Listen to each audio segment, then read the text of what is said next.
थे रोटी चीला, खाबो हमन माई पीला। मीठा बना थे सीठा बना थे, करके जी पल पल गीला।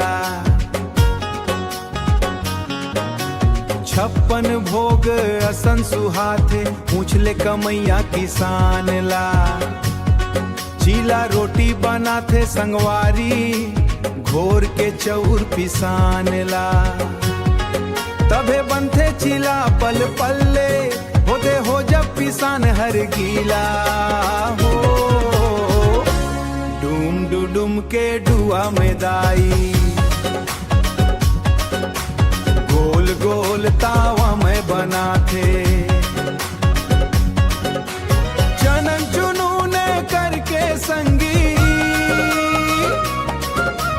चनन चुनून करके संगी, चिला के स्वाद हा बढ़ जाते।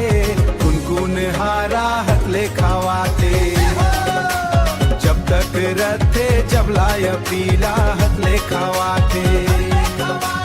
जब तक रथे चिला पीले पाले लागले खावाते। लूस लूस ले गरम गरम, खैमा आथे मजा भारी। लूस लूस ले गरम गरम, खैमा आथे मजा भारी।